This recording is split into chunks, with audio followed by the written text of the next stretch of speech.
រុនសួស្តីអ្នកទាំងអស់គ្នាស្វាគមន៍អ្នកទាំងអស់គ្នាសាជាថ្មីមកកាន់ channel រៀនជាមួយខ្ញុំឬក៏ Apprendre Avec Moi ហើយថ្ងៃនេះយើងចូលផ្នែកថ្មីនៃមេរៀនទី2គឺនិយាយអំពី la francophonie la francophonie ហ្នឹងគឺនិយាយជាភាសាខ្មែរគឺប្រទេសដែលនិយាយភាសាបារាំងអញ្ចឹងនៅលើពិភពលោកហ្នឹងប្រទេសណាក៏និយាយភាសាបារាំងនេះគ្រាន់តែតិចហើយហ្នឹងច្រើន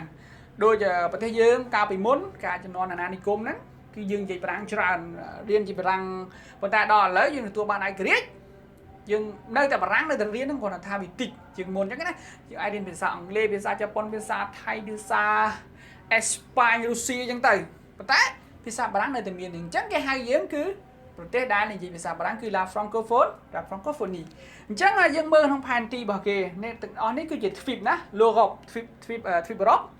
អាមេរិកទ្វីបអាមេរិកចឹងមានន័យថានៅអាមេរិកក៏មាននិយាយភាសាបារាំងដែរនៅអឺរ៉ុបក៏មាននិយាយភាសាបារាំងដែរណានេះអាស៊ីdu Sud អាស៊ីdu Sud-Est មានន័យថាអាស៊ី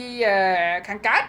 ក៏និយាយភាសាបារាំងដែរគាត់ថាវាមានតិចតួចចឹងណាអាស៊ីអាគ្នេយ៍អញ្ចឹងដែរបើដូចយើងអាស៊ីអាគ្នេយ៍ណាហើយអាហ្វ្រិកគឺតំបន់អាហ្វ្រិកគឺទ្វីបអាហ្វ្រិកចឹងទ្វីបអាហ្វ្រិកមានប្រមាណប្រទេសយើងអាចប្រភេទមើលខ្លួនឯងនេះយើងមើលអក្សរទូទៅនេះមានទុយនេស៊ីមានម៉ាលីមាននីហ្សេរីយ៉ាមានស្អីសេនេហ្កាល់មានកូឌីវ៉ាអីចឹងទៅណានេះហ្គាណាអញ្ចឹងទៅជាទ្វីបអាហ្វ្រិកនេះក៏គេនិយាយភាសាបារាំងច្រើនដែរដោយសារកាលពីសម័យសង្គ្រាមបារាំងដាក់អាណានិគមសឹងតែពិភពលោកហើយជួយប្រទេសបារាំងហ្នឹងអញ្ចឹងវាខ្លាំងគួរសមរបស់វាដែរពួកបារាំងហ្នឹងអូខេអញ្ចឹងនៅពេលដែលអ្នកគ្នាបានមកទំព័រនេះគឺយើងអត់មានរៀនអីទេគឺគ្រាន់តែចង់ឲ្យអ្នកគ្នាស្គាល់អំពីប្រទេសមួយចំនួនទ្វីបមួយចំនួនដែលនៅប្រើប្រាស់ភាសាបារាំងតួយ៉ាងដូចជានៅកម្ពុជាយើងក៏នៅប្រើប្រាស់ភាសាបារាំងដែរប៉ុន្តែគ្រាន់តែនៅក្នុងទម្រង់មួយដែលតិចប៉ុន្តែយើងកុំបារម្ភថាយើងអត់មានការងារធ្វើរៀនអត់ចេះទៅធ្វើ guide ក៏បានដូចដែរណាអូខេឥឡូវយើងកលេចទៅមើលទំព័រមួយទៀតទំព័រទី17ហើយយើងនឹងឃើញថា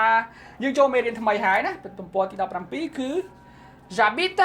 à Phnom Penh មានតែខ្ញុំរស់នៅភ្នំពេញណាមេរៀនទី3របស់យើងណាគេដាក់ថា terminé leçons 3អញ្ចឹងនេះជាការសន្ទនាដំបូងនៃមេរៀនទី3របស់យើងណាអ្នកនាងឃើញហើយការសន្ទនាដំបូងរបស់នៃមេរៀនទី3របស់យើងគឺគេដាក់ថា qui est ce អញ្ចឹងអ្នកនាងខ្ញុំមិនសឹងថាមិនបាច់បកឲ្យអ្នកនាងស្ដាប់ទេព្រោះមេរៀនហ្នឹងអ្នកគ្នាបានរៀនរួចមកហើយ qui est ce នេះអាណាគេអ្នកណាគេឬក៏នរណាគេអញ្ចឹងទៅណាបើយើងបកអាក្រក់ស្ដាប់អាណាគេអញ្ចឹងទៅមិត្តភ័ក្តិបើចឹងនៅក្នុងអាការនៅក្នុងមិត្តភ័ក្តិនៅក្នុងអាវិស័យមិត្តក្នុងជាធម្មតាយើងនិយាយធម្មតាភាសាសាមញ្ញណាអាណាគេអញ្ចឹងទៅណាអូខេប៉ុន្តែមិនមែនជាពាក្យល្អដែរពាក្យអាណាគេនឹងយើងអាចថាអ្នកណាគេឬក៏គាត់ជាអ្នកណាគេបើយើងជាសិស្សណាអូខេយើងកុំយកសម្រាប់តាមអ្នកមួយចំនួនដែលគាត់និយាយអាណាគេនឹងមិនល្អដែរអញ្ចឹងយើងនិយាយថាអាណាគេណា C'est une nouvelle élève គឺជាសិស្សថ្មី Bonjour ណាសួស្តី Bonjour je m'appelle Tida et toi សួស្តីខ្ញុំឈ្មោះ Tida ហើយចុះលោកវិញឈ្មោះឬក៏ឯងវិញឈ្មោះ Moi je m'appelle Tevi ខ្ញុំឈ្មោះ Tevi viens ម្នាក់ Je te présente un ami ខ្ញុំចង់ណែនាំឲ្យមិត្តភ័ក្តិម្នាក់ឲ្យឯងស្គាល់អញ្ចឹងមានន័យថាយើងហៅមិត្តភ័ក្តិយើងម្នាក់ទៀតមកណែនាំឲ្យម្នាក់ទៀតដែលយើងទៅស្គាល់មិញនេះឲ្យគេស្គាល់ដែរណា Tevi je te présente ពិសិដ្ឋណា Tevi ខ្ញុំចង់ណែនាំឲ្យស្គាល់គាត់នេះឈ្មោះពិសិដ្ឋពិសិដ្ឋ Voici Tevi ពិសិដ្ឋនេះ Tevi មិត្តភ័ក្តិខ្ញុំមិនស្គាល់មិញ J'habite à Phnom Penh et toi ខ្ញុំរស់នៅភ្នំពេញSalut Tevi où tu habites អញ្ចឹងគេចឹងគាត់ពេលប្រុសហ្នឹងគាត់មកមិនសិស្សប្រុសហ្នឹងគាត់មកគាត់ដាក់ថាSalut Tevi où habites tu Tevi គេឆ្លើយថា J'habite à Phnom Penh et toi ខ្ញុំនៅភ្នំពេញខ្ញុំរស់នៅភ្នំពេញ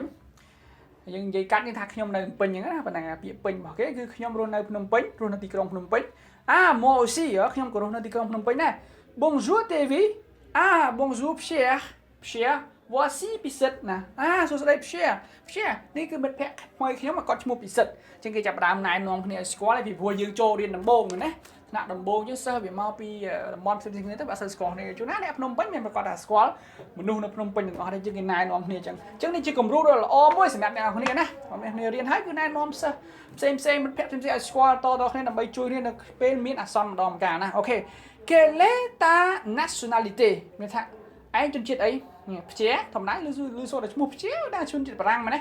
Je suis français ខ្ញុំ ជនជាតិបារាំង et elle qui c'est elle c'est Thida ហើយចុះនាងជាណាគេនាងគឺ Thida elle est cambodgienne នាងគឺជនជាតិកម្ពុជាសំទោសនាងគឺជនជាតិខ្មែរ elle est très jolie នាងស្អាតអស់តោះហ្មងណាព្យានឹងគេសួរថាម្នាក់ហ្នឹងឈ្មោះគេឈ្មោះ Thida ណាយើងព្យាហ្នឹងក៏ឃើញភ្លាមញ៉ាយផ្លែតតែម្ដងមកអញ្ចឹងមេរៀនរបស់យើងមេរៀនទី3របស់យើងទៅបញ្ចូលបានបន្តិចប៉ុណ្ណឹងគឺយើងចប់ប៉ុណ្ណឹងឯងហើយថ្ងៃស្អែកយើងនឹងរៀនមេរៀនថ្មីទាំងអស់គ្នាណា Au revoir merci pour d'être avec nous